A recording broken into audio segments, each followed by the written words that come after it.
Saya menjadi petani tidak punya lahan.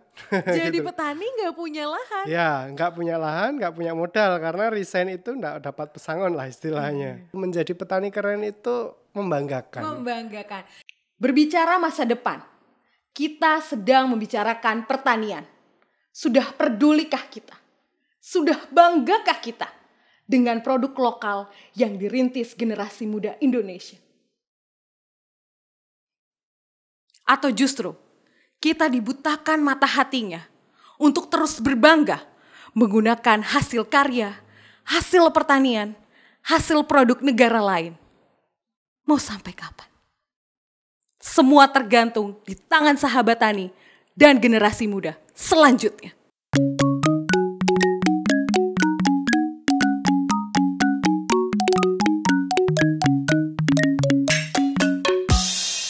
Assalamualaikum warahmatullahi wabarakatuh, sahabat tani. Perkenalkan, saya Feby Hastalavista.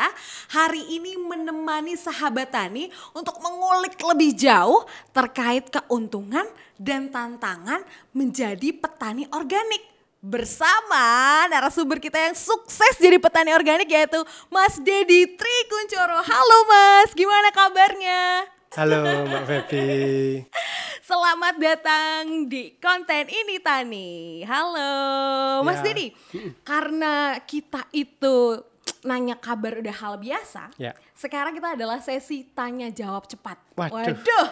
Ya kan? Mas Dedi udah siap? Udah siap belum? Siap. Oke, siap. Mas Dedi lebih suka makan soto apa sate? Soto, Soto. Baca buku atau nonton film? baca buku, Lampung apa Yogyakarta? Yogyakarta. Yogyakarta. Share ilmu tapi untung sedikit.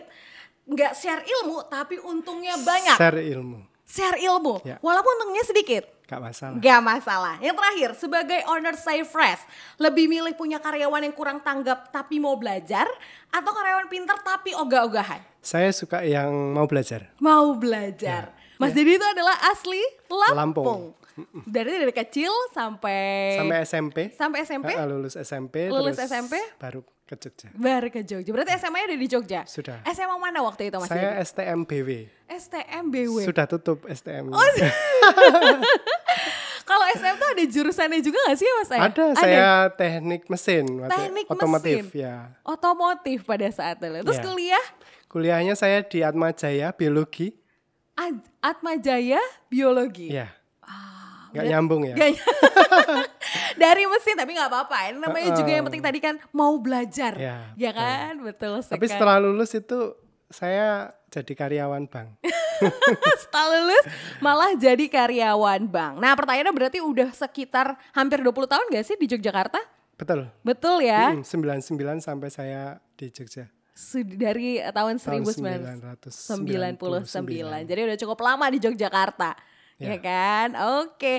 Nah, tadi sempat ngomong kuliahnya jurusan biologi di Atmajaya.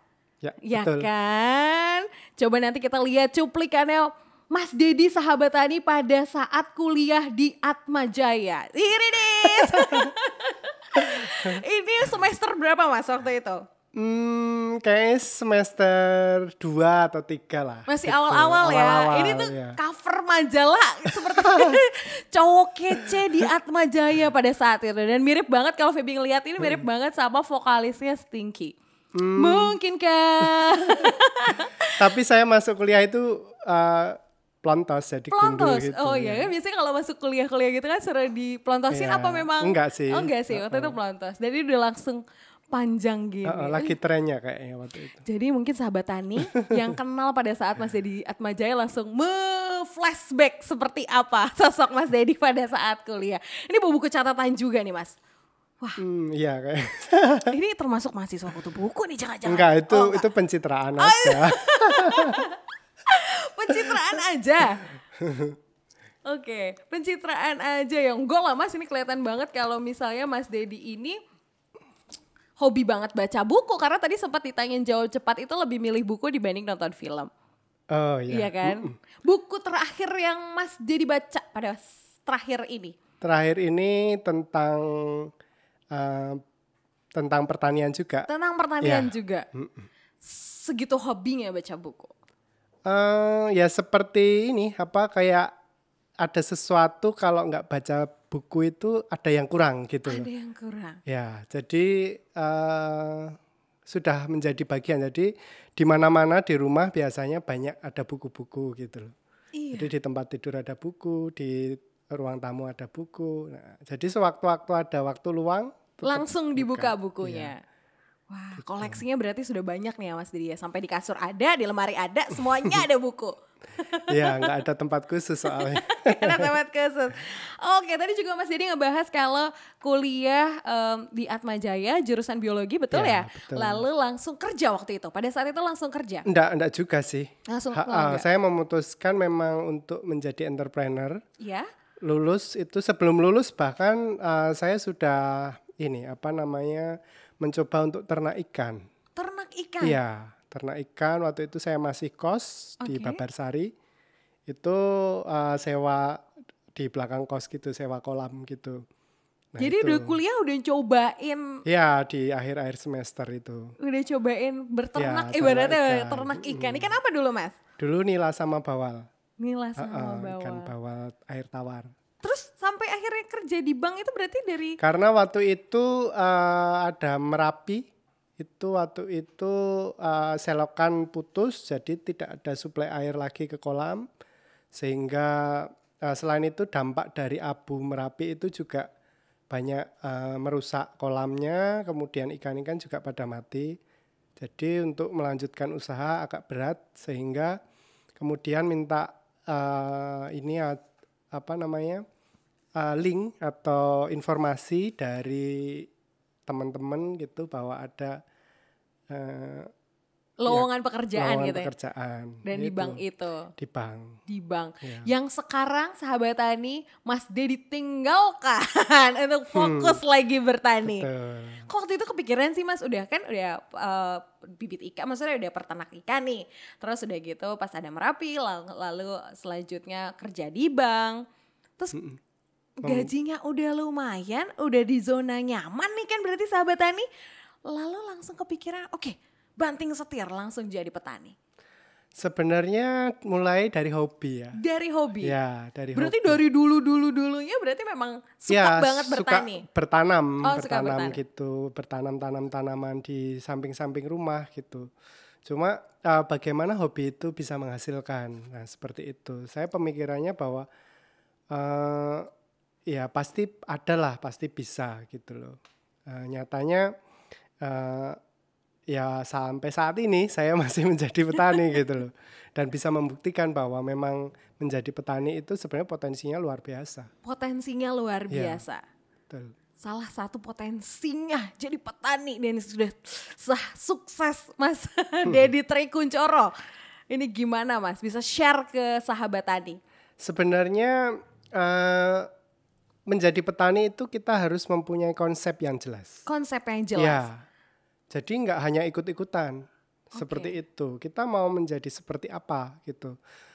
Profesi menjadi petani itu sama dengan profesi yang lain. Kita harus seriusi, kita harus belajar banyak di situ, kita menjadi ahli di situ, dan kita benar-benar menyenangkan gitu, menyukai bidang ini gitu. Jadi passion gitu. Jadi kita ngejalaninnya juga happy gitu ya Mas. Betul. Ya istilahnya hobi tapi mendapatkan dapat penghasilan. Langkahnya apa nih Mas Dedi? Waktu itu saya harus memilih, artinya memilih apa yang benar-benar harus saya kerjakan gitu loh. Menggantikan minimal pendapatan saya waktu saya kerja di bank. Bang, pada saat itu ya. Ya, gitu. Informasi itu saya peroleh dari saya membuat ikut grup komunitas, semacam komunitas belajar. Nah kebetulan Jogja saya juga sebagai ketua komunitas Sinau Bareng. Akhirnya saya kumpulkan orang-orang praktisi hebat istilahnya. Nah saya minta untuk sharing. Jadi komunitas ini memang nirlaba ya, artinya kita memang untuk berbagi ilmu. Betul, ilmu. Berbagi ilmu. Kita sinau bareng, artinya belajar bareng di situ. Nah, dari situ banyak inputan yang saya dapat karena jiwa karyawan dan entrepreneur atau pengusaha itu beda gitu Beda. loh. Ya, gitu. Jadi tidak semua juga bisa dan menjadi karyawan atau tidak semua bisa juga menjadi entrepreneur. Nah, seperti itu. Nah, pilihan itu saya dapatkan sejak ikut seperti itu, komunitas itu. Halangannya memang banyak. Yang pertama adalah dari keluarga pun tidak mendukung saya untuk resign.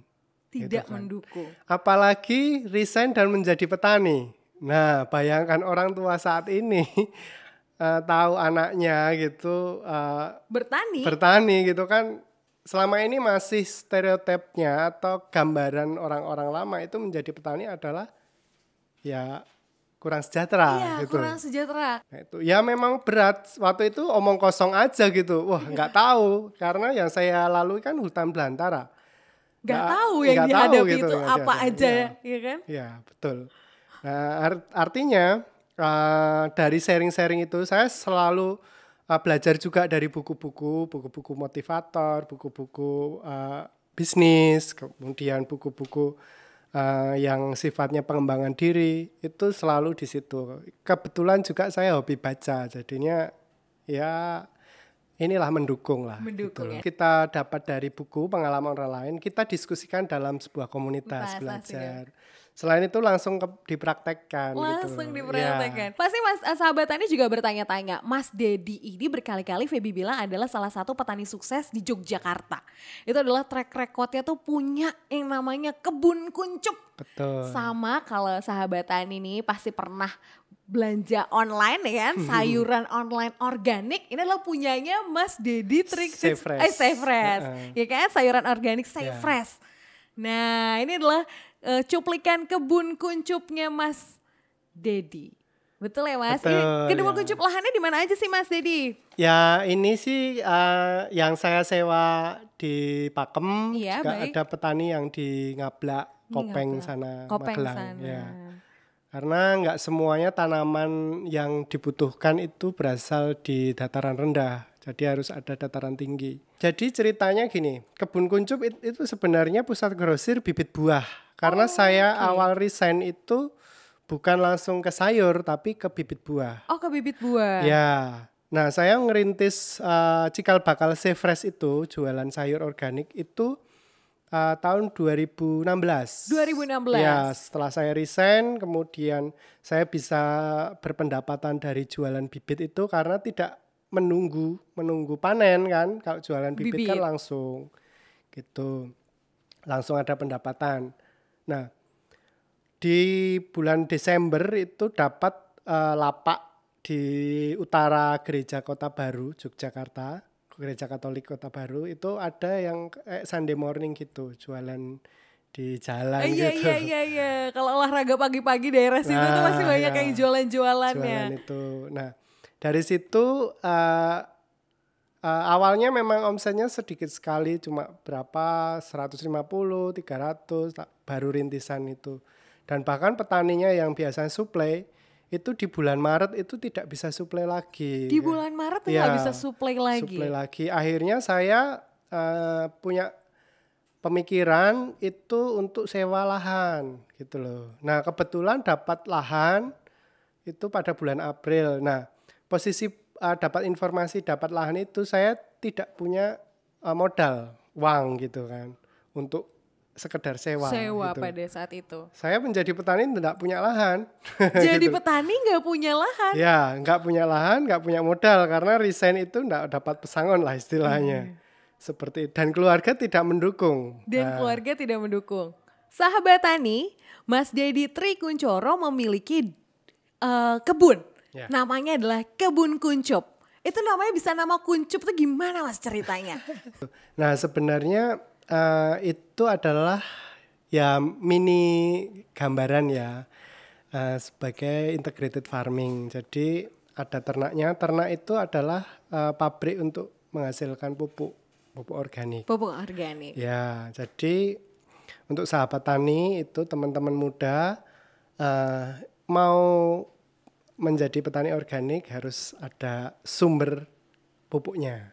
Harus ada sumber pupuk ternak. Ya, jadi kotoran hewan itu adalah salah satu untuk pupuk organik. Pupuk organik. Ya, untuk membuat kompos, bahan baku untuk membuat kompos. Bahan baku untuk membuat Ya. kompos. Nah, selain itu di kebun itu juga ada kelinci. Kelinci saya ambil untuk urinnya. Ya, karena kotoran kerasnya, kotoran padatnya itu kan tidak banyak. Yang banyak adalah urinnya. Urinnya. Ya, urin juga saya fermentasi dalam rumah kompos itu untuk pengganti urea, untuk hijau daun lah istilahnya. Hijau daun. Oke. Seperti itu. Nah, ini juga menjadi kendala untuk saya terutama yang dari awam lah untuk dunia pertanian, kan awam, nggak ngerti gitu, dari pegawai bank menjadi petani gitu. Ya artinya referensi yang saya tuju juga masih sedikit seperti itu. Jadi saya otodidak dan dalam menjalankan proses dari kebun kuncup ini juga sekolahnya banyak. Artinya sekolahnya banyak, banyak kegagalan yang saya lalui seperti itu. Namun dari kegagalan itu bukan saya menyerah, namun tetap semangat gitu. Jadi acuan gitu. Betul, ya. jadi cambuk untuk terus membuktikan Iya. bahwa menjadi petani itu bisa. Bisa, gitu. walaupun kita nggak ada background pendidikan petani gitu ya, atau pertanian dan segala macam, tapi semua itu bisa dipelajari. Boleh tahu nggak dulu modalnya tuh berapa, Mas? Untuk ngumpulin dana tuh, dapat ngumpulin dana tuh berapa banyak pada saat itu? Saya dapat angel investor ya. Menurut saya angel investor itu ada 10 orang. Angel investor. Ya, yaitu orang-orang luar biasa juga. Ada yang juga baru kenal gitu. Baru kenal gitu, Mas. Itu ya memang ini masih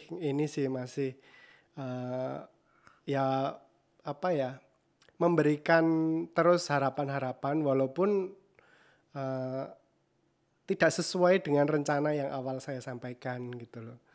Nah itu sekitar dapat 150 juta waktu itu. 150 juta untuk menyewa lahan tadi yang 3.000 meter sama 3.500 sama 500. Kalau yang 500 itu kan baru-baru saja. Oh, baru-baru saja justru. Setelah khusus sayuran mulai ya. Oke. Nah, itu. Nah, kebun kuncup itu sebenarnya waktu pas tanam sayur itu karena saya ngerintis jualan sayur organik. Okay. Nah, kenapa saya memilih jualan sayur organik walaupun saya ada bibit buah gitu loh. Sebenarnya di situ tantangan saya bahwa banyak petani saat ini itu tuh sudah bisa dibilang itu tidak sehat gitu loh dalam pola pertaniannya. Okay. Terlalu banyak racun, terlalu banyak residu kimia dalam pupuknya juga seperti itu. Nah, artinya dengan pertanian organik, harapan saya adalah juga ikut merawat bumi itu. Jadi mengurangi yang itu racun-racun seperti itu, kemudian residu-residu kimia dalam pupuk. Nah itu kita coba kurangi lah. Gitu. Jadi Mas Dedi itu punya misi gitu ya, menyehatkan petani dan harapannya adalah menyejahterakan petani. Amin. Menarik nih ya Mas, waktu kemarin tuh kan bibit buahnya udah diambil dan segala macam. Angel investornya sampai hari ini masih ada Mas? Masih. Ya. Masih terus berkontribusi untuk kebun kuncup dan misi menyehatkan petani, ya kan, mensejahterakan petani sampai menyehatkan konsumen yang ada di rumah. Jadi memang itu kan kalau ngomong itu sepertinya mulus-mulus saja gitu, tapi setelah dijalankan kita nggak tahu nih ya perjalanannya seperti apa dan bagaimana ya. Ya kenapa petani organik pun tidak banyak gitu loh. Ya karena memang risikonya luar biasa. Risikonya gitu. Tinggi ya? Ya risiko tinggi di pertanian organik itu. Challenge lagi. Betul. Challenge organik. Nah dari situ saya ingin membuktikan bahwa menjadi petani organik itu juga sebenarnya tidak mahal gitu loh. Kalau kita tahu caranya gitu loh. Nah. Cuma kan yang memberitahu waktu itu tidak ada. Oke, sekarang gitu. Ada nih sahabat tani, Mas Dedi akan memberitahu. Ya kan? Waktu itu resiko paling besar petani organik, karena kan banyak nih tadi Mas Dedi bilang bahwa petani aja tuh kurang tertarik nih ke organik karena mungkin biayanya mahal dan segala macam gitu. Resiko apa pada saat Mas Dedi jadi petani organik? Sebenarnya banyak resikonya. Yang pertama adalah iklim ya. Iklimnya kalau udah musim hujan, nah itu kan kadang tanaman sayur itu juga banyak yang rusak gitu loh. Hama gitu loh. Hama. Ya. Dengan pertanian organik itu kita juga harus bikin pestisida nabati dari tanaman-tanaman gitu kan. Kita numbuk gitu, kita Numbuk iya jadi pestisida organik ya. gitu loh, dari macam-macam kayak daun nimba, daun sirsat, bawang. Oh itu bisa jadi Bisa pestisida. banyak kok di Cara-caranya banyak macam-macam. Udah tutorialnya banyak macam-macam, ada yang pakai nasi kayak gitu. Nasi Ya. buat pestisida gitu. Ya itu macam-macam gitu loh, tergantung kita mau yang seperti apa gitu kan, bahannya yang ada apa gitu. Nanti nyoba-nyoba lah gitu loh, karena saya membuat pupuk itu juga macam-macam. Itu kadang ada garamnya, karena garam itu kan sumber ini K gitu. Nanti pakai batuan-batuan juga sumber B-nya. Sementara sih masih untuk sendiri ya. Iya. Jadi tapi ada kalau yang misalnya mau beli gitu kita jual juga sih. Kalau misalnya biasanya petani binaan juga kita kasih aja gitu loh. Kayak misalnya urin gitu. Biasanya kita memang kasih yang sudah jadi. Oke. Gitu. Tapi yang lain misalnya urban farming atau yang teman-teman di perkotaan itu kan pingin pupuk yang lengkap istilahnya, tapi sehat, bukan pupuk kimia. Baik. Itu bisa. Bisa. Boleh lah dibeli, boleh. Boleh lah dibeli sahabat tani langsung ke Mas Dedi ya. Petani binaan bisa cerita lebih jauh nggak nih Mas ke kita, ke sahabat tani yang lagi nonton sama ke Feby juga nih, cerita lebih jauh petani binaan itu apa sih Mas gitu? Ya sebenarnya misi saya menjadi petani itu juga mengajak teman-teman petani yang lain untuk tanam organik. Tanam organik. Jadi serempak yuk sama-sama kita menanam organik gitu ya. Ya inilah artinya dari manusianya dulu, dari petaninya dulu, dari pola pikirnya dulu yang saya ajak untuk dirubah. Seperti itu. Mindsetnya gitu ya. Mindsetnya seperti itu. Kalau itu sudah dapat, nanti seperti perizinan, seperti apa, itu bisalah nanti gitu loh. Tapi memang ada yang sudah lama dengan sudah sertifikat organik juga gitu loh. Teman-teman yang di Ngablak sana sudah banyak yang sertifikat organik gitu ya. Sertifikat organik. Terus awalnya Mas mengajak itu pasti kan nggak semua petani juga mau kan ya pada saat dulu awal pasti kan ada sulitnya dulu, treknya mengajak petani sebelah atau petani-petani yang ada di binaan tuh bagaimana Mas? Sebenarnya saya dengan membeli aja gitu loh. Awalnya membeli justru. Dan memberikan pupuk tadi, pupuk misalnya tempat untuk menaruh pupuknya gitu, kita juga diberi edukasi terus, gitu ya, edukasi dan motivasi itu. Nah banyak juga yang petani nggak mau gitu loh, bahkan yang deket kebun saya itu saya sewa kebunnya untuk menjadi artinya tanah saya perlakukan organik, itu aja enggak mau. Gak gitu. Mau dia ya. Iya. Oke. Karena mungkin pikirannya gini kali ya. Mungkin sahabat ini juga di rumah kepikiran bahwa kalau organik itu kan tanahnya harus diolah dan butuh waktu yang lama untuk akhirnya jadi organik. Benar gak sih Mas? Nah untuk proses menjadi istilahnya kalau saya menamakan itu tanahnya sudah jadi ya. Oh iya. Jadi artinya sudah gembur, subur gitu. Udah subur. Nah itu butuh proses memang gitu loh. Jadi awalnya biasanya jika petani itu dia setiap tahun bahkan sedikit sekali memberikan bahan organik ke dalam lahannya, itu tanah itu menjadi bantat, kemudian lengket seperti itu, terus bagian suburnya juga tipis.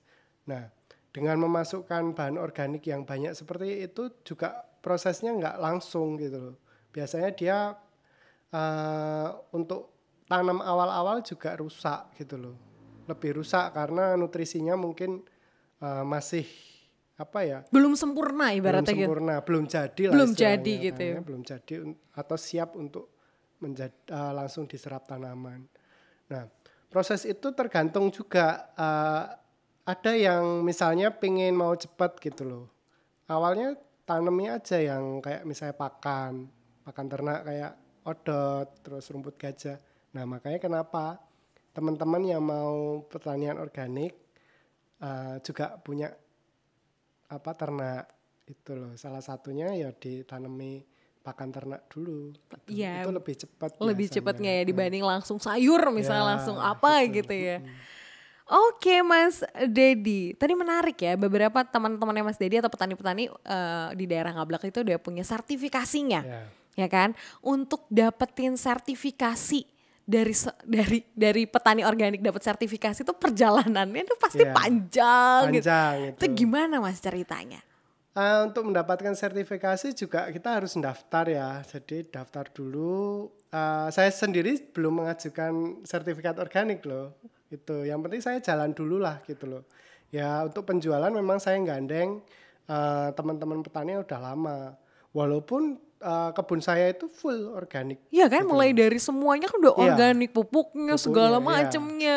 Apa buat hama-hamanya juga Nah, kalau kena iya. langsung organik semua. Gitu. Dan saya kan menjual produk itu ya artinya saya juga harus jujur gitu loh, harus jujur. Memang tempat saya belum sertifikasi gitu loh. Yang teman-teman di atas yang mungkin yang sudah gitu loh. Nah, prosesnya itu kan lama, panjang. Artinya mungkin butuh 3 tahunan. Butuh Gitu. 3 tahunan. Nah, dalam proses pengajuan sertifikasi pun kalau ada kedapatan petani menggunakan pupuk kimia ya itu bisa tidak keluar itu sertifikasinya. Sertifikasi berarti perlu waktu yang panjang, perlu biaya yang cukup mahal. Apa itu yang mempengaruhi kalau misalnya kita beli beli sayur organik itu mahal? Jangan-jangan ini adalah salah satu yang membuat sayuran organik atau buah organik itu mahal. Sebenarnya yang faktor yang membuat harga itu mahal, yang pertama adalah masih sedikitnya petani yang membudidayakan secara organik itu.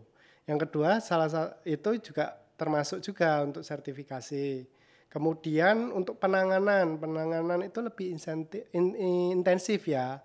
Jadi hampir setiap hari memang ya namanya profesi memang harus kita tekuni gitu. Setiap hari menjadi petani ya setiap hari merawat tanaman seperti itu.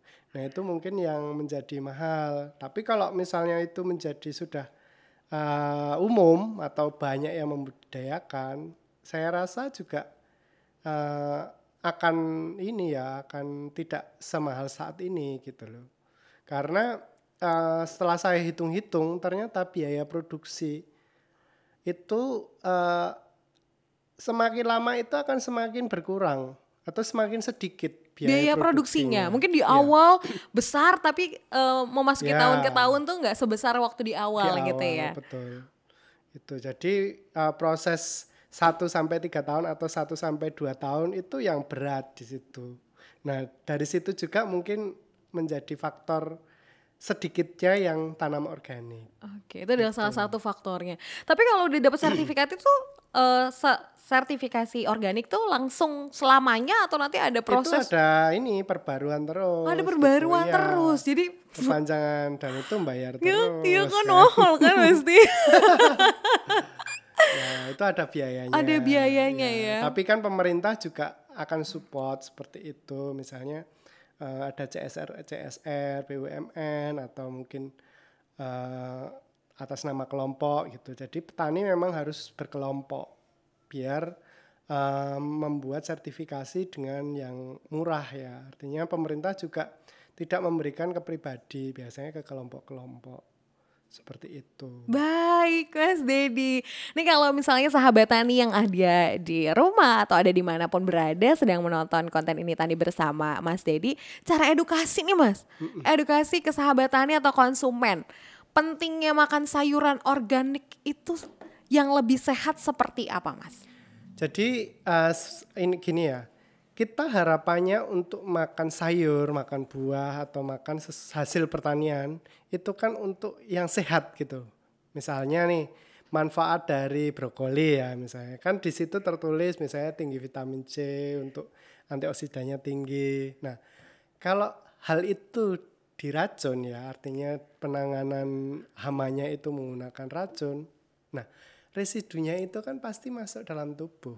Nah, fungsi vitamin-vitamin yang tadi, manfaat-manfaatnya akan hilang berganti dengan Residu tadi. residu tadi, dan itu karsinogenik kan. Astagfirullahaladzim. Nah, Jadi kita ngerasa kalau makan buah, misalnya makan buah atau makan sayur brokoli yang kita beli, misalnya beli di mana aja gitu yang nggak organik, dikira kita vitaminnya banyak gitu. Ternyata kalau dia nggak organik justru ada residu di badan kita berarti. Nah, seperti itu, dan dosisnya yang diberikan kan nggak tahu. Seberapa banyak gitu ya. Seperti itu. Ya intinya petani itu kan ingin dapat uang dari hasilnya. Iya betul. Seperti itu kan. Nah padahal kita konsumen kan ingin sehat kan. Betul, iya kan. Jadi organik tuh ya nggak hanya buat menengah ke atas, kita juga menengah ke bawah juga pengen dong ya, hidup semua, sehat.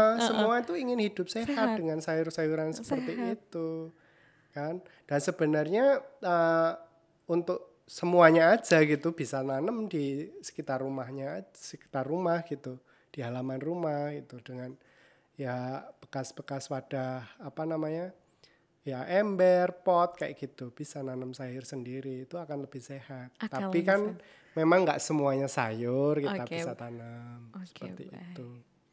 Tapi kan harga buah sama sayur organik mahal Mas. Misalnya harga brokoli organik sama non organik tuh mahal. Ya nanti kalau banyak yang mau tanam organik itu kemungkinan, tapi nggak tahu juga ya, artinya karena mindset untuk menjadi organik itu jangan sampai kita terjun menjadi organik malah kita nggak dapat hasil yang bagus gitu loh. Artinya memang tidak semata-mata turun ke organik itu kita terus harus full gitu, harus murni. Kita pelan-pelan gitu loh. Karena saya sudah merasakan bahwa kalau full itu hampir 2 tahun tidak menghasilkan kebunnya. 2 tahun dengan biaya yang terus berjalan. Iya, karyawan dulu tuh awal itu ada sekitar 3, bahkan sampai 4 itu. Karyawan. Dan itu enggak cukup. Jadi pengeluaran mungkin sampai 6-7 juta, penghasilan paling 1 bulannya cuma 1 juta. Wah. Nah, artinya kan minus. Rugi. Nah itu kayak itu kan. Itu karena mindsetnya artinya kita menjadi petani organik juga harus cerdas ya, harus banyak belajar dari masukan-masukan lain gitu. Karena banyaklah pupuk-pupuk yang dijual di pasaran juga ada gitu yang bagus gitu loh. Tapi PR saya adalah bagaimana kita bisa membuat sendiri pupuk itu. Seperti itu. Jadi nggak perlu kita mengeluarkan biaya lebih untuk sekedar pupuk gitu ya, pupuk, atau pestisida dan segala macam. Karena sudah ada di alam semua gitu. Cuma ya kita tetap menggunakan teknologi. Kalau memang takut langsung full organik karena memang risikonya tinggi, mengurangi saja lah gitu loh. Karena tanah ini juga sudah sakit lah, tanah pertanian di Indonesia mungkin bahkan itu. Ya ini baru opini saya ya, itu termasuk sudah ambang kritis lah gitu. Ya, karena banyaknya penggunaan itu. Sebenarnya pupuk kimia pun sebenarnya ndak jahat-jahat amat gitu loh. Gitu, karena memang tanaman butuh makan gitu. Makan itu kan ya dari pupuk. Seperti itu. Namun dosis yang terlalu banyak, kemudian tidak sesuai takaran, terus bagaimana pemberiannya. Kalau saya misalnya waktu pas awal-awal itu kan saya cairkan dulu dalam proses pembuatan pupuk organik cair seperti itu untuk menambah kebutuhan pangannya. Karena pupuk itu kan terdiri dari pupuk dan makro dan mikro gitu kan. Jadi harus lengkap lah. Harus lengkap. Ini kalau analoginya mungkin kalau obat itu ya sehat, kalau lagi yang butuhkan sakit gitu ya. Gitu. Tapi kalau kita mengonsumsi obat berlebihan pun jadi ke badan kita nggak baik. Seperti itu ya mungkin posisinya. Mas Dedi, Feby mau tanya untuk ngebedain nih buah organik dan tidak organik. Feby orang awam nih yang nggak paham mana nih yang ini organik bener nggak ya atau ini konvensional biasa gitu. Untuk Jadi ngebedain. secara fisik untuk pembedaan itu agak sulit ya. Sulit. Tapi kalau untuk rasa biasanya kalau udah terbiasa makan organik itu udah kerasa gitu. Kerasa ini gitu. enggak organik nih gitu loh. Tapi biasanya sih dari segi penyimpanan juga kadang berbeda gitu loh. Segi rasa, kemudian dari umur produknya gitu. Kemudian apa ya? Ya kita harus percaya sih sama petaninya. Kalau kita beli yang Label. selama ini kan ini apa memang kita dijaga, konsumen itu dijaga oleh sertifikat tadi gitu. Tapi kan juga dengan sertifikat itu tidak jaminan juga itu organik gitu kan. Nah, sebenarnya akan sulit juga di sini. Nah, sebenarnya ini dibutuhkan adalah kejujuran. Seperti itu. Kejujuran dari petani-petaninya Dari gitu. petani. Oke, baik. Jadi bisa bedain ya rasanya, minimal rasa deh. Kalau bentuk nggak bisa Rasa. bedain rasanya rasanya Tapi lebih. biasanya kalau yang organik itu kan kemakan hama biasanya. Jadi Justru kalau banyak hamanya itu adalah membuktikan bahwa itu organik. enggak itu Oh, enggak juga sih, ya. gitu loh. Terus gimana dong Mas? Ya itu ya rasa ya, Rasa. rasa. Terus kemudian penampilan fisik ya salah satunya kalau misalnya hama atau hewan itu mau makan ya berarti Kemungkinan ini ya. besar Nah, gitu ya. kalau misalnya yang seperti brokoli itu biasanya banyak uletnya. Justru yang banyak Oh, di ulet dalamnya ya. itu. Di dalam brokolinya itu ya. Makanya biasanya dicuci dulu pakai air garam itu Biar nanti keluar. Oke, sahabat Tani udah banyak ya ilmu yang dikasih sama Mas Dedi Trikuncoro. Ini kita langsung masuk ke bahasan bisnisnya Mas Dedi Sayfresh. Oh ya. Wow, itu didirikan tahun berapa Mas untuk Sayfreshnya? Walaupun cikal bakal tadi untuk penjualan sayur organik 2016, namun baru akhir 2018 atau awal 2019 lah itu baru saya mendirikan ini PT Pangan Sehat Nusantara. Oke. Brandnya Sayfresh. Sayfresh. Sayur Oke. organik, sehat dan segar. Nah artinya awalnya selain ingin membantu petani untuk tanam itu juga harganya kita kan beli ke petani juga flat kan, cenderung flat, cenderung tetap seperti itu. Jadi petani tidak punya rasa khawatir ya Mas. tidak khawatir Ini tentang harganya harga, berapa betul. gitu. Seperti itu. Dan kebutuhan memang kita set untuk jadi ada terus namun sedikit-sedikit. Kalau teman-teman ke kebun kuncup itu ini apa namanya pola tanamnya pun satu bedeng isinya ada 3 macam sayuran. Dan kita setiap hari nanam, jadi setiap hari juga bisa panen. Itu menarik ya, setiap hari tanam, setiap hari panen. Itu bikin jadwal biar habis ini misalnya panen brokoli selesai, terus panen lagi sawi misalnya segala macam. Itu tuh ada polanya. Bikin pola seperti itu sebagaimana sih Mas? Nah sebenarnya sesuai kebutuhan aja gitu. Nah karena memang saya melayani seperti ini apa kayak toko gitu kan kebutuhannya sedikit-sedikit tapi butuhnya banyak macamnya betul. Ya sudah karena memang inginnya fresh terus kan setiap hari gitu. Iya benar. Buat ya misalnya satu item cuma 5-10 kilo aja gitu panen seperti itu. Yang penting ada terus ya. Ada terus. Pasti sahabat tadi penasaran di mana sih ini toko Sayfreshnya? Di daerah mana Mas? Toko saya ngerintisnya itu sebenarnya di rumah, di rumah? garasi gitu. Awalnya? Iya 1 tahun di situ sampai sistem jadi. Akhirnya saat ini ada di XT Square, jadi bekas terminal lama di Umbul Harjo, Yogyakarta. Wah ini nih dia sahabat Tani Sayfresh. Jadi kalau misalnya sahabat Tani ke XT Square itu ada di menuju pintu keluar ya? Ya, pintu keluar ada Sayfresh, macam-macamnya banyak. Nih kalau macam-macamnya dari kebun kuncup semua ini Mas? Enggak, oh, itu enggak. dari apa namanya teman-teman ngablak yang teman-teman binaan yang sudah sertifikat organik itu juga ada di sini. Ada di sini. Berapa persen Mas? Dari kebun kuncup berapa persen dari malah banyak yang dari ngablak karena brokoli, wortel, yang tanaman butuh dataran tinggi itu kan hampir dari atas semua. Dari atas semua. Karena di Save Fresh ini gak hanya sayuran sahabat tani ya kan. Betul. Ada lele juga, ada tahu. Tahu organik Iya, gitu, dari kedelai lokal non GMO. Oke. Terus ada telur juga organik. Telur juga ada 3 macam lagi. Ya kan Mas? Itu Mas dapat dari binaan-binaan juga atau bagaimana Mas? Ya sebenarnya itu lama-lama dapat karena dengan saya berkecimpung di organik dengan teman-teman seperti itu kan di Jogja juga banyak komunitasnya. Komunitas organik. Nah di situ dapat kenalan-kenalan. Itu dapat networking gitu ya. Seperti itu. Jadi ya sekalian aja pangan sehat. Jadi kebutuhan kita kan nggak cuma serat dari sayur, tapi juga protein, karbohidrat, beras organik pun ada. Lengkap ya. Ada minyak pun kita pakai minyak kelapa. Kenapa bukan minyak sawit? Karena dengan kelapa itu juga bawahnya bisa ditanami sayuran gitu loh. Jadi tidak merusak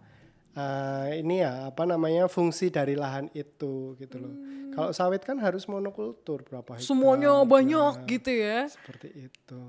Mereka itu kalau yang nitip-nitip ke Mas itu sistemnya kayak gimana sih Mas? Maksudnya titip jual atau ada yang titip jual, ada yang beli putus. Tapi sekarang kan sudah memang ditangani dari manajemen sendiri gitu loh. Saya lebih fokus memang ke lahan karena hobinya kan menjadi petani. Jadi petani seutuhnya yang punya bisnis gitu ya. Oke, baik. Jadi buat sahabat tani yang pengen cobain, Feby udah kesana loh. Tinggal sahabat tani yang cobain ke Save Fresh. Tapi sebenarnya kalau untuk mendapatkan penghasilan itu nggak dari jualan hasil taninya saja gitu loh. Dari mana aja tuh Mas? Banyak hal yang bisa kita istilahnya monetize gitu kan. Monetize. Jadi dihasilkan gitu kan. Tergantung kita. Misalnya nih Kebun Kuncup bisa untuk edukasi pertanian misalnya kayak seperti. Oke, jadi ada kunjungan gitu ya. Nah, mungkin nanti saya bikin paketnya di kebun seperti itu. Seru juga. Jadi memberikan pengalaman baru sama orang yang belum pernah bertani gitu ya. Seperti itu. Selain pengalaman gitu experience kan artinya kita memang paket-paketnya teman-teman mau tahu cuma sayur saja tentang bisnis sampai hulu sampai hilirnya atau integratednya, ternaknya dan sebagainya gitu loh. Oke, lengkap gitu ya Mas ya. Selain itu juga kan di situ kita dapat dari ternaknya juga gitu loh. Ternak juga bisa dari misalnya tadi pupuk itu kan bisa jualan. Bisa jualan juga ya, maksudnya nggak harus sayurnya selesai terus ke end consumer gitu ya, tapi bisa semua yang di Kebun Kuncup tuh bisa dipotensikan, menguangkan tuh bisa ibaratnya gitu. Jadi memang harus kreatif menjadi petani. Harus kreatif. Karena saya tidak punya lahan, makanya dengan lahan yang kecil itu dengan dana juga memilih orang lain gitu kan, saya harus bisa minimal menghasilkan gitu loh. Baik. Gitu. Tapi itu keren banget. Pantesan julukan Mas Dedi adalah Mas Dedi petani keren. Karena keren kreatif gitu ya. Maksudnya setiap ada pergejolakan apa atau Tapi memang menjadi petani itu keren loh. Oh iya. Menjadi petani keren loh. Jadi teman-teman gak usah minder gitu. Iya gak usah kerja di mana gitu. Petani tuh kayak kesannya gak keren, tapi ini bisa membuktikan bahwa ini adalah keren gitu. Harus bangga kita. Bangga sama produk lokal sendiri. Ini kan salah satu produk lokal kita kan ya. Gitu. Kedepannya nih planning apa yang mau direalisasikan berkaitan dengan Kebun Kuncup, Save Fresh dan selain program-program yang lainnya? Sebenarnya Kuncup itu kan ini salah satu integrated farming. Betul. Jadi ada farm, ada tokonya juga gitu. Terus kemudian ada tadi kelasnya, artinya ada pendidikannya yang nantinya mau saya program juga gitu. Nah, harapannya bahwa memang tidak bisa dicontoh untuk semua petani ya di sini. Jadi minimal nanti gambaran dari Kebun Kuncup itu bisa diduplikasi lah. Salah satunya misalnya di urban farming, menanam di polybag misalnya. Kalau misalnya potensi-potensi kayak empon-empon, kayak tanaman-tanaman yang industrial itu kan juga bisa dibudidayakan dalam mix farming tadi. Dari bisa dibilang itu pertanian kayak zaman dulu. Jadi cuma monokultur, macam-macam lah. Macam-macam dalam satu lahan Satu gitu ya. lahan. Jadi percontohan juga nih buat sahabat tani, misalnya punya lahan atau udah jadi petani terus cuman satu yang ditanam ternyata dari lahan sedikit misalnya gitu, atau yang banyak pun bisa ditanamin berbagai banyak jenis Iya, gitu. kalau satu kalau gagal ya udah nggak dapat pendapatan. Iya juga ya. Nah, kalau misalnya ada macam-macam kan, ada yang satu gagal, ada yang misalnya pertaniannya gagal tapi ternaknya ada pendapatan. Nah, seperti itu. Nah, nanti akan tahu sendirilah artinya mau seperti apa sistem pertanian yang dijalankan gitu loh. Kayak misalnya ternak ikan. Ikan kan juga bisa ada pembibitan, ada pembesaran, kemudian mungkin yang cuma khusus besar-besar, juga ada bisa pemancingan juga, macam-macam kan. Itu dari ternaknya. Dari ternaknya aja ya, dari perikanan, belum dari segala macam yang bisa kita manfaatin kreatif dari si kebun kuncup lahan yang dipunya misalnya gitu. Mas Dedi, pertanyaan adalah kalau sahabat tani di rumah misalnya pengen kayaknya investasi ke Mas Dedi aja nih, kayaknya cerah nih gitu. Itu gimana Mas caranya? Apakah dibuka untuk umum atau cuma untuk beberapa atau seperti apa? Untuk investasi sih untuk kerjasama, karena saya artinya harus bertanggung jawabkan dengan yang sudah ada. Baik. Nah ini mungkin kerjasama mungkin sebagai konsultan aja ya, nanti saya memberikan pendampingan lah seperti itu. Nah untuk gabung dengan kita saya akan bicarakan dengan manajemen. Baik. Seperti itu, dengan pemegang saham yang lain. Seperti itu. Masih bisa dibicarakan lah ya buat sahabat tani. Iya. Maksudnya bisa konsultasi nanti gimana Betul. ceritanya ke Mas Karena Dedi. potensi di pertanian itu luar biasa. Bahkan mungkin sharing-sharing seperti ini akan menjadi topik yang menarik gitu loh. Apalagi saat pandemi seperti ini. Iya bener. Banyak orang di rumah kan Gak produktif, Ya, gak tahu nggak- harus melakukan sesuatu apapun gitu. dengan misalnya. berkegiatan berkebun kayak gitu kan, selain menyenangkan juga akan bermanfaat juga kan. Betul. Nah kalau tekniknya kita berikan, Iya. ya kan sahabat-sahabat pasti bisa. Bisa tahu nggak nih Mas, dikasih tahu nih omset yang luar biasa itu tuh berapa ya Mas? Biar jadi semangat ibaratnya buat petani-petani atau sahabat tani yang pengen menanam organik misalnya. Boleh kasih bocoran nggak nih? Kalau yang di kebun sih harapannya itu per 2 hari 1,5 juta sih dapat. Per 2 hari. Cuma kalau di toko ini baru 150 juta per bulannya, kurang lebih segitu itulah gitu. Cuma kan baru kan, Iya, baik. karena penyesuaian pindahan itu. 2 hari 1,5 juta, langsung otak bayi teng. Langsung berhitung. Ya kan, berarti Itu sebulan. harapannya seperti itu. Itu baik. baru dari sayur sebenarnya. Baru dari sayur. Ini baru sedikit bocoran dari sayur. Berarti masih peluangnya itu masih banyak banget ya Mas Dedi ya. Ya, tapi petani itu kan juga tidak semua menguasai tentang bisnis. Baik. Gitu loh. Artinya dengan kita merawat tanaman bagus itu juga sebenarnya sudah menguntungkan gitu loh, bisa panen. Itu apalagi dengan pertanian organik itu kan harga lebih bagus. Harganya gitu loh. lebih cakep Iya, gitu ya. Di petani juga menguntungkan menurut perhitungan saya ya gitu loh. Tapi sekali lagi harus punya pasarnya, jangan ikut-ikutan. Ya lagi mahal, misalnya lagi komoditas ini lagi mahal terus langsung nanem gitu Ikut-ikutan. kan. Pasarnya siapa nanti yang akan Target pasarnya tuh seperti apa dan siapa gitu ya. Ya, kita harus punya udah punya.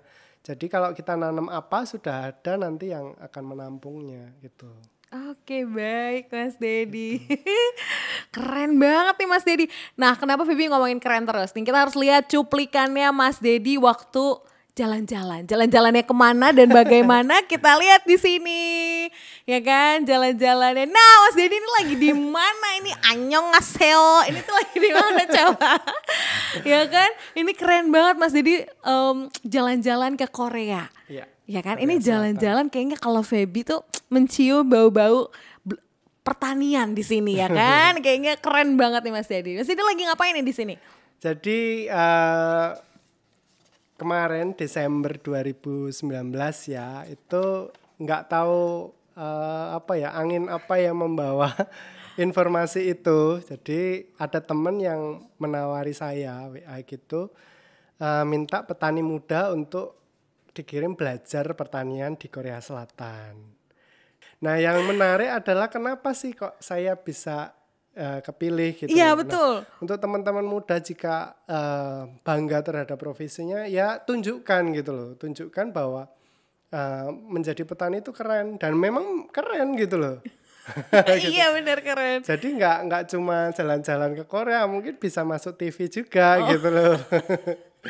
Benar, benar. Jadi makin banyak orang juga yang tahu terkait pertanian tuh, dan bangganya kita pakai produk lokal jadi bagian dari apa yang namanya misi untuk menyehatkan petani, menyehatkan konsumen. Itu kan sebuah hal yang bisa, maksudnya hal yang membanggakan gitu ya Mas Dedi ya.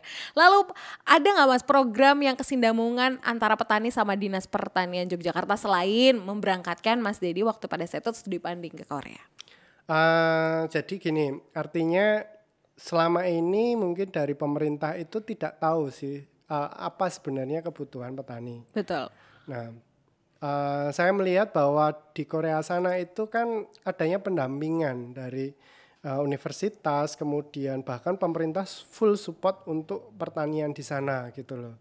Nah, Dinas Pertanian di sini mungkin dari situ bisa tahu bahwa oh seperti ini toh. Apa yang dibutuhkan gitu diketahui akhirnya gitu ya. Itu. Jadi memang yang utama adalah pembentukan manusianya. Yang paling penting. Paling penting gitu loh. Di sana itu kan apa ya, profesi menjadi petani itu apa ya? Ya sungguh menarik gitu loh, nggak seperti di kita di Indonesia gitu loh kan, kesannya cita-cita menjadi petani itu aneh gitu kan. Anak kecil cita-cita menjadi petani. Ya karena apa ya? Menjadi petani itu bukan seperti kayak ASN gitu ya.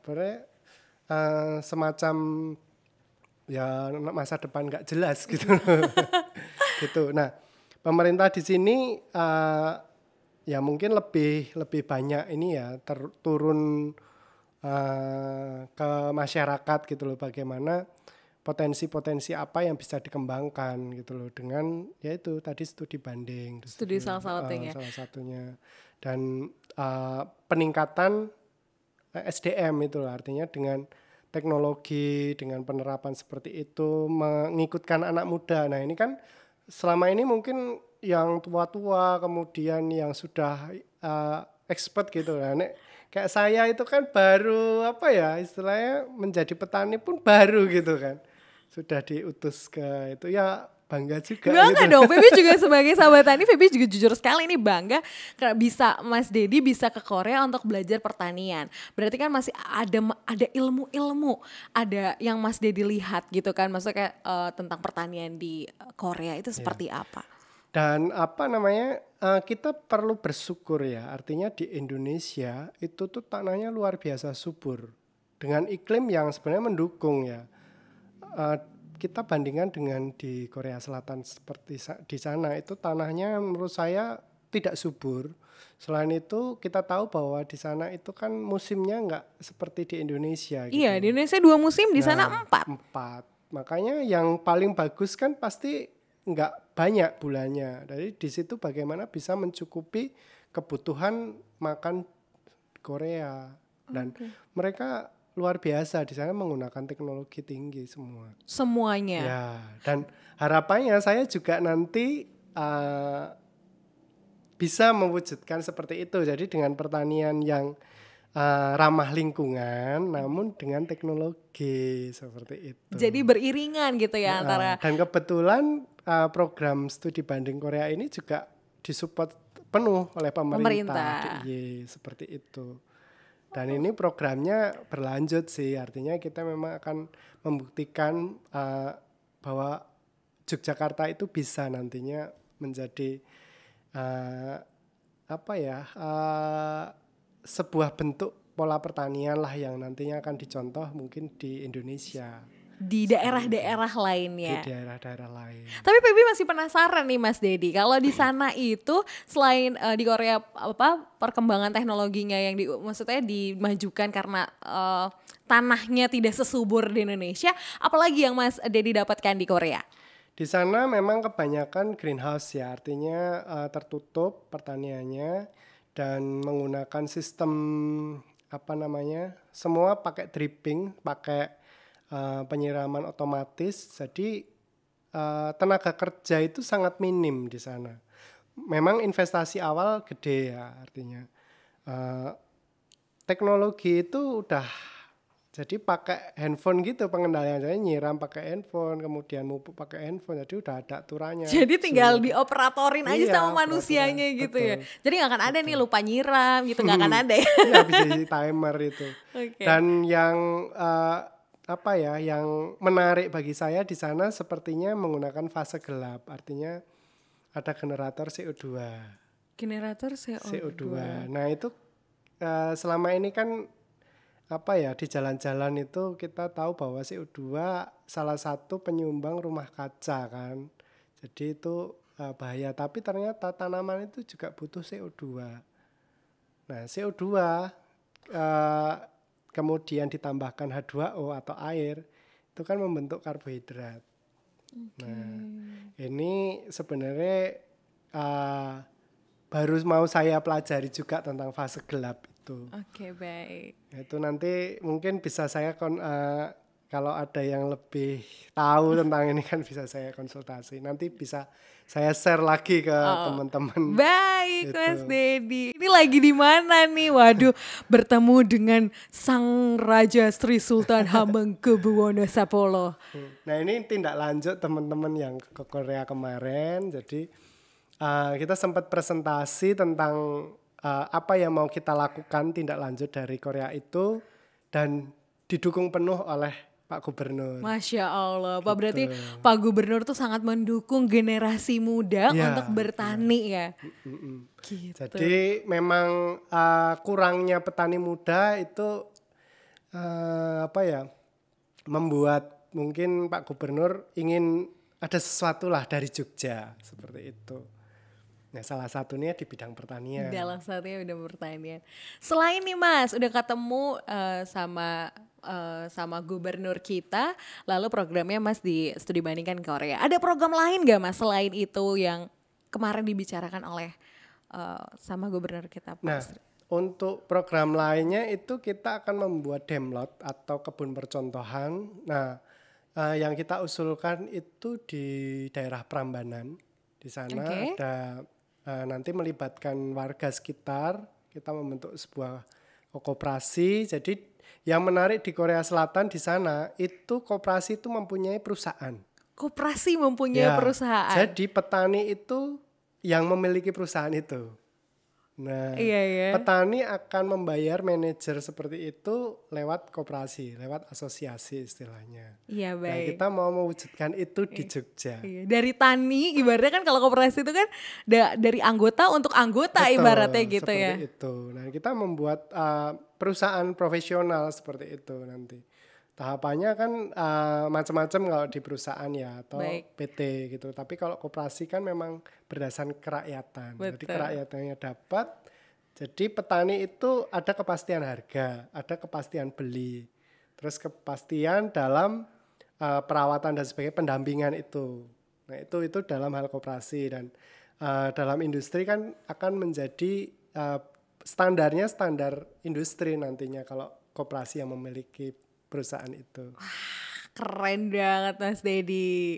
Dan Mas Dedi, kalau kita bicara balik lagi ke organik dan perawatannya seperti apa? Selain kendala-kendala di awal kan sempat disebutkan bahwa ada iklim, ada hama dan segala macam. Itu kalau kendala-kendala jadi budidaya organik, itu selain itu ada lagi nggak Mas? Jadi kendala jika kita menjadi petani adalah yang pasti lahan ya.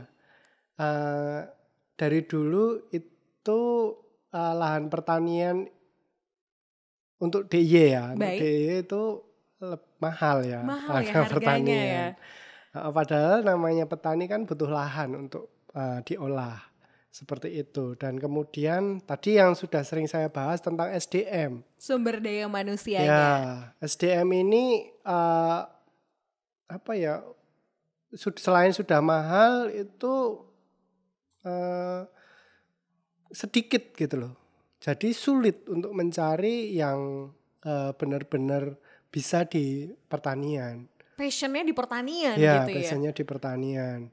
Terus kemudian iklim memang itu bisa diatasi dengan misalnya kita membuat tadi atap dari UV pakai plastik seperti itu. Kemudian untuk mengurangi gulma memang kita bisa menggunakan mulsa seperti artinya kita tetap walaupun pertanian organik tetap menggunakan teknologi yang lain gitu loh. Artinya jangan sampai kita terjun menjadi petani organik tapi seperti zaman dulu, zaman nenek moyang yang belum ada teknologi gitu loh untuk Iya, mengatasi masalah-masalah yang ada gitu. Nah, selain itu permodalan itu penting juga di pertanian. Banyak yang ya saya berangkat dari yang tidak punya modal. Untuk perbankan itu cash flow-nya agak sulit ya. Jadi untuk petani yang mengajukan pinjaman ke bank itu selama ini memang kesulitan gitu. ya. Belum ada solusi ibaratnya gitu ya. Ya memang kita harus pandai-pandai mencari investor gitu. Bagaimana investor itu percaya pada kita. Nah salah satunya kalau kita memang fokus di pertanian, kuasai benar itu bidang itu gitu loh. Jadi nggak setengah-setengah, jangan Ya, setengah-setengah gitu, benar-benar harus full. diperdalam Betul. lagi. Ya memang resiko tinggi itu wajar gitu, pasti ya kita utarakan saja gitu loh. Memang risikonya tinggi di pertanian gitu loh. Cuma risiko-risiko itu kan kita bisa minimalis. Bisa minimalis ya. Kita minimalisir sehingga hasilnya ya minimal kita mendekati apa yang kita prediksi seperti itu. 0 rupiah Mas Dedi. Tapi Mas Dedi punya saham perusahaannya nggak Mas waktu pas? Iyalah. Pasti ya. Ya memang dulu investor yang itu 50-50 gitu 50%. Cuma untuk saat ini mungkin kan sudah bagus ya. Iya, saham saya memang tidak segitu gitu, iya, sudah berkurang. Sudah berkurang. Tapi paling enggak tetap punyanya Mas Dedi kan, karena yang rintis juga Mas Dedi dan segala macam, mulai dari sistem yang ada di Save Fresh dan segala macamnya itu. Ya itu istilahnya anak saya gitu. Yang harus saya rawat, saya besarkan. Nah harapannya memang dari Save Fresh ini saya bisa membuat cabang gitu loh. Di Jogja paling enggak ada 10 cabang gitu kan. Wow. Save Fresh. Gitu sehingga serapan untuk sayur organiknya akan semakin banyak gitu loh. Nah, petani yang akan menanam sayur organik dengan kepastian harga itu juga akan semakin banyak. Jadi petani juga nggak takut-takut lagi gitu untuk organik gitu ya, untuk jadi, menanam organik. Salah satu risiko petani adalah kepastian harga. Jadi kalau tanaman itu yang biasa itu kadang fluktuasi harganya luar biasa. Kayak cabai gitu misalnya. Ya? Iya, cabai itu kadang sampai 4.000 per kilo dari petani. 4.000? Iya, bayangkan. Nah, padahal kita mungkin nerimanya nggak pernah segitu selama ini. Nah, padahal biasanya HPP itu di angka petani itu paling enggak ya psikologinya 20.000 itu udah untung gitu loh. Kalau hasil baik melimpah itu memang dibeli 10.000 udah untung, tapi kalau rata-rata harga menguntungkan di petani adalah 20.000. Oke, baik. Kendala-kendalanya udah. Terus kita keuntungannya nih Mas, keuntungan untuk budidaya organik atau bisnis organik. Jadi menjadi petani organik memang harus sabar ya. Jadi kita harus punya misi yang kuat atau visi yang kuat gitu loh. Yang pertama salah satunya dengan pertanian organik itu kita mempunyai misi untuk merawat bumi. Nah itu karena dulu saya kuliahnya di biologi gitu kan. Jadinya ya menjadi yang berguna lah untuk bumi ini gitu loh. Karena dulu waktu pas kuliah kita sering merayakan hari bumi gitu, hari lingkungan hidup dan sebagainya. Nah ingin saya membuktikannya sekarang gitu kan. Nah keuntungan kedua itu selain tadi merawat bumi, otomatis kita sendiri menjadi sehat sebagai petani. Nah, harapannya memang selain sehat sejahtera. Namun tadi saya bilang bahwa menjadi petani organik harus sabar gitu loh. Karena ada proses di sini. Proses yang tanah hampir tanah pertanian yang ada di Jawa atau di DIY ini terutama itu kan sudah mungkin bisa dibilang tercemar ya. Ya walaupun tidak semua, namun banyak tanah-tanah pertanian yang kurang mendapatkan suplai organik di lahannya. Seperti itu. Nah, dengan kita menambahkan banyak zat organik itu tanah semakin subur, kita semakin sehat dan harapannya nanti biaya produksi akan semakin murah, harganya akan tetap dan mungkin lebih tinggi dibanding yang harga biasa atau konvensional. Itu. Terus keuntungan ke berapa? Ketiga. Nah, menjadi petani organik itu menurut saya keren gitu loh.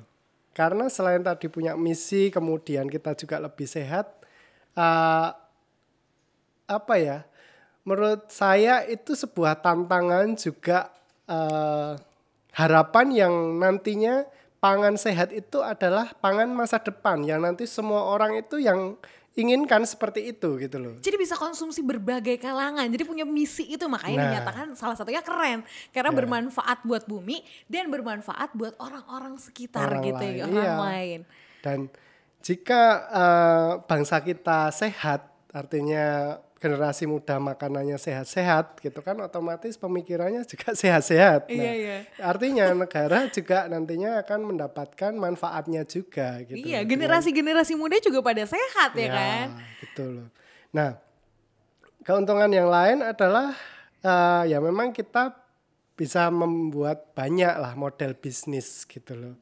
Entah kita tadi dari edukasinya, kemudian dari penjualan hasil pertaniannya, kemudian dari hasil olahannya. Olahan tadi misalnya ada pupuk, kemudian kita bisa menjual set hasil kayak misalnya tadi ternak itu yang harusnya kita ambil dagingnya itu kita bisa itu kelola kotorannya sehingga sedikit sekali kita memberikan masukan dari luar atau kita beli yang merusak alam tadi itu. Selain meminimalisir pengeluaran juga mau jadi meminimalisir residu dan yang gak baik gitu ya. Gitu. Nah untuk masa depan anak cucu kita nanti itu kan mendapatkan yang baik gitu loh.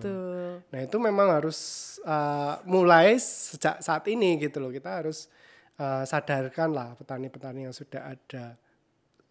Kurangi penggunaan yang berlebih pupuk kimia maupun pestisida yang berbahaya gitu loh. Karena penggunaan itu jika dengan dosis yang mungkin disarankan itu kadang sudah tidak bagus gitu loh, atau hasilnya tidak sebagus dengan pemberian yang lebih gitu loh. Karena mungkin daya serapnya kurang dan sebagainya. Nah, memang saya di sini masih perlu banyak belajar ya. Cuma saya sudah merasakan hasilnya dan keuntungannya. Yang pertama yaitu menjadi petani keren itu membanggakan. Ya, Feby juga di sini bangga sekali sama Mas Dedi Trikuncoro. Selain sudah memberikan banyak ilmu ya sahabat tani, mulai dari awal pokoknya yang udah nonton sampai selesai ini tahu banget kalau ilmu yang kita dapetin Mas Dedi nggak hanya buat diri sendiri ya. Berarti mulai sekarang kita sebagai pengusaha atau sebagai petani atau sebagai apapun jangan terlalu memikirkan diri sendiri, tapi kita harus lebih keren memikirkan lingkungan sekitar dan memberikan manfaat. Harapannya nih Mas. Harapannya yang pertama jangan malu, jangan takut untuk menjadi petani organik. Kita tahu bahwa resikonya tinggi, namun akan kita dapat manfaatnya jika kita tetap bertahan dan terus belajar di situ. Dan untuk teman-teman muda, pertanian organik itu adalah pertanian masa depan, gitu. Jadi jangan takut untuk memulai. Harapannya bahwa pertanian di DIY terutama itu juga nantinya akan memberikan hasil yang bagus gitu loh. Jadi selain tidak mendatangkan banyak dari luar, kita bisa menghasilkan horti sendiri, itu juga mencukupkan ya penduduk di sini gitu. Kebutuhan penduduk di sini gitu ya. Tidak kekurangan lah, terutama untuk seratnya seperti itu. Oke, baik. Wah, Nggak kerasa deh ya kalau udah ngomong sama Mas Dedi. Tinggal sekarang nih sahabat Tani harus denger sendiri dari Mas Dedi dukungan untuk konten ini Tani. Biar semua masyarakat dan sahabat Tani di rumah bisa semangat, kalau gagal bisa bangun lagi. Maksudnya dari proses cerita inspirasi dari Mas Dedi kan bisa jadi pacuan motivasi buat anak-anak generasi muda sahabat Tani yang ada di rumah. Betul. Nah sebenarnya banyak konten-konten seperti ini, namun kita cenderung lebih suka dengan hal yang kadang bukan bermanfaat ya. Artinya seperti saya tadi bilang, artinya sumber daya manusianya itu perlu diubah dulu mindsetnya. Nah, salah satunya dengan adanya ini Tani, nah itu sebenarnya tayangan yang bermanfaat sekali untuk teman-teman, untuk sahabat-sahabat di sini. Terutama di sesi ini adalah jika teman-teman ini menjadi petani organik. Nah, saya sudah membuktikannya dan saya bangga menjadi petani, dan saat ini saya menikmatilah gitu loh, karena hobi itu menguntungkan ternyata. Dan menghasilkan ini terbukti terpampang nyata ya. Sosok Mas Dedi bisa membuktikan dari yang awalnya tidak direstui sampai akhirnya direstui oleh sang Raja Yogyakarta Sri Sultan Hamengkubuwono X. Terima kasih untuk Mas Dedi Trikuncoro untuk hadir di konten ini Tani dan memberikan manfaat yang banyak banget, ilmu banyak banget yang bisa diserap oleh sahabat Tani. Dan untuk sahabat Tani yang sedang menonton, jangan lupa untuk selalu subscribe, like, dan komen channel ini Tani, dan jangan lupa loncengnya dibunyikan ya.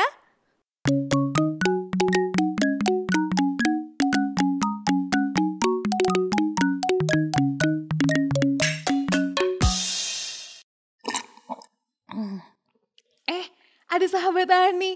Halo sahabat Tani. Feby lagi menikmati nih kopi yang paling enak di Yogyakarta, Kopi Dan. Karena tadi juga Feby barengan sama narasumber nikmatin rasa legit dan rasa freshnya dari kopi. Bikin seger banget gitu. Dan buat sahabat Tani yang pengen nyobain rasanya Kopi Dan membuktikannya, bisa langsung follow di Instagram di @kopidan_ atau bisa langsung aja ya merapat di Jalan Hos Cokro Aminoto nomor 64 Yogyakarta.